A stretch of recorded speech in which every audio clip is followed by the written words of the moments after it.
मैं भी फरख हबीब साहब को ज़ाती तौर पर जानता हूँ। He is a genuine political worker. ज़्यादातर जो अब तक लोगों ने अपनी वफादारी बदली है वो कॉन्स्टिट्यूंसी लीडर थे, पॉलिटिकल वर्कर नहीं थे। वो अपने हलके से उनका वो इंतखाब लड़ना या इसी पे फोकस करते थे। फरख हबीब का ये मसला नहीं था। वो स्टूडेंट लीडर से जो है वो पॉलिटिक्स में आए और पिछली सफ़ों से खड़े होकर वो अगली सफ़ों तक पहुंचे हैं।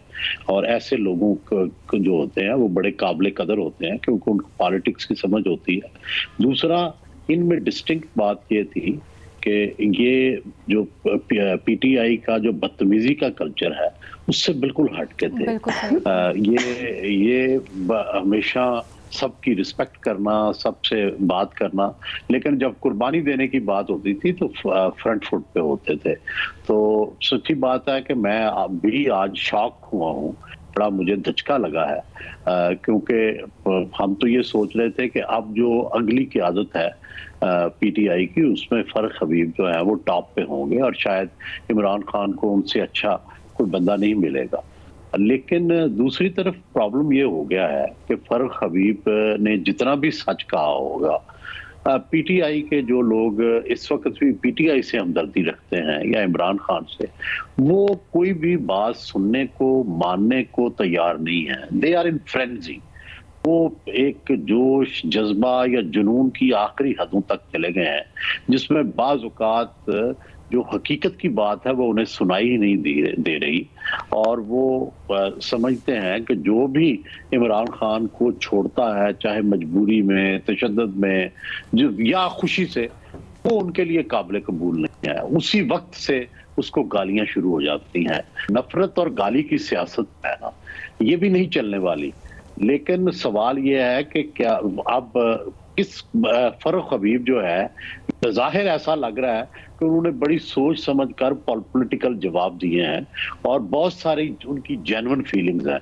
लेकिन क्या पार्टी उन्होंने ये जो महबूस रहे हैं वो कैप्टिविटी में रहे हैं, क्या दबाव के तहत उन्होंने पार्टी में तब्दीली की है और फिर इस तरह से सीधे इस्तेकाम पार्टी में चले गए हैं? जो बहुत से, जैसे भट्टी साहब ने कहा कि उनके पास भी चॉइस होगी कि वो इस्तेकाम पार्टी में ना जाते, वैसे लातलकी इख्तियार कर ले। तो क्या उन्होंने ये जेन्युइन ये फैसला कर लिया है कि मैंने जो है वो अब पीटीआई के खिलाफ सियासत करनी है और पीटीआई से रास्ते जुदा कर लिए हैं?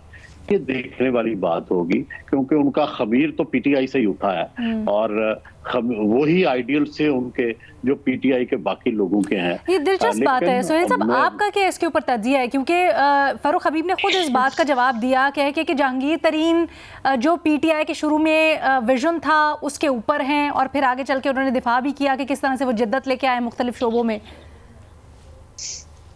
देखिए, प्रॉब्लम ये है कि पीटीआई के जितने लोग पीटीआई को छोड़ भी रहे हैं, उनका प्रॉब्लम ये है कि वो अपना जो कॉन्फ्लिक्ट है नून और पीपल्स पार्टी के साथ उसको बहाल रखना चाहते हैं। क्योंकि वो ये समझते हैं कि अगर हमने वोट भी लेना है या कल को सियासत भी करनी है तो जो पीटीआई का पुराना बयानिया है जिसके जरिए से पीटीआई पॉपुलर हुई, वो यही था ना कि जी आप कंडेम करें पीडीएम की पार्टियों को, आप कंडेम करें पीपल्स पार्टी को, नून लीग को।